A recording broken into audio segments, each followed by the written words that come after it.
This is Dennis Stevenson coming at you with another report from the struggling streets of Alexandria Ocasio-Cortez's district.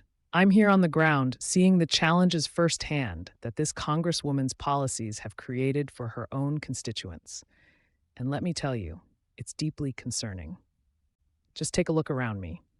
Litter on the sidewalks, homelessness, and aging infrastructure in need of repair.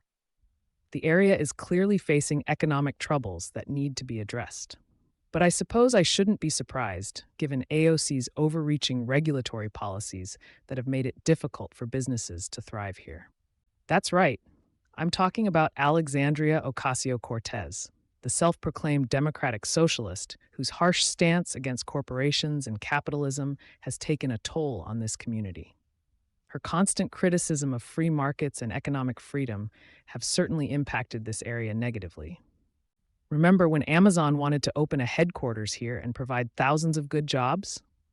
Well, AOC proudly led the charge to block that, claiming it was a bad deal for her constituents. Whether you agree with her or not, she prevented a major economic opportunity from coming to this district. But it gets concerning. Not only did she rally against the Amazon headquarters, she then tried profiting off her progressive messaging by selling merchandise like tax the rich shirts. While legal, many saw it as contradictory to her rhetoric. This is what we're dealing with in AOC's district.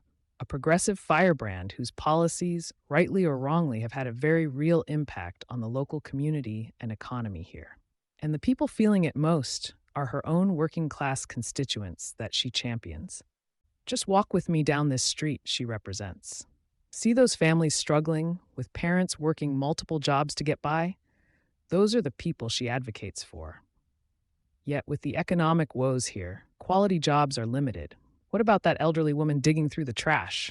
She should be able to retire with dignity after decades of work.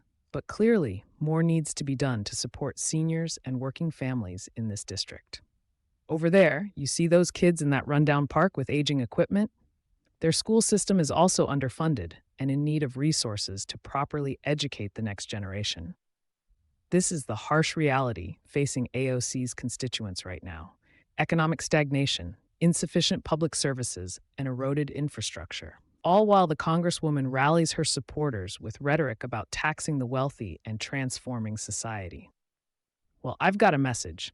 Her constituents need more than slogans. They need real solutions to revitalize this community with new investment, business growth, and quality jobs. All New Yorkers deserve better opportunities than what we're seeing here. So this should be a wake-up call to reassess the economic policies and priorities for this district. Because under the current leadership, we're seeing decline and struggling families across AOC's own backyard. The people here need more pathways to prosperity, more jobs, more investment, more economic opportunity, not more barriers driving it all away in the name of an ideological crusade. You're right that the status quo is unacceptable in this district. But the solution is promoting policies that create prosperity and revitalize these areas, not doubling down on a stagnant approach. So we challenge leaders to step up and fight for this community by attracting new industry, encouraging business growth, and opening doors for good career opportunities. Not chasing them away and leaving residents stuck in a cycle of poverty. Because one thing is clear, when it comes to managing this district's economy and fighting for its constituents' livelihoods, much more can and should be done. The people deserve better than this level of divestment and lack of economic opportunity. This is the reality on the ground that stats and rhetoric cannot obscure. Behind the political battles, AOC's district is visibly struggling, a stagnating urban pocket in dire need of sustainable reinvestment and revitalization. So we ask the residents, do you accept this declining trajectory?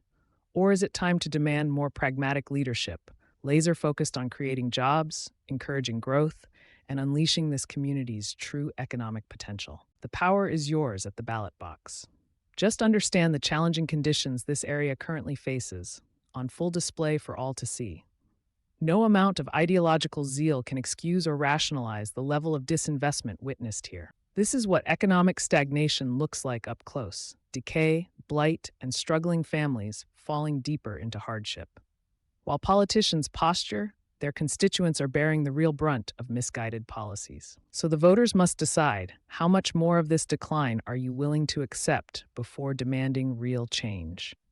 Because at this rate, this district and its people will only continue to suffer. The choice to reverse course or stay on the current path is yours.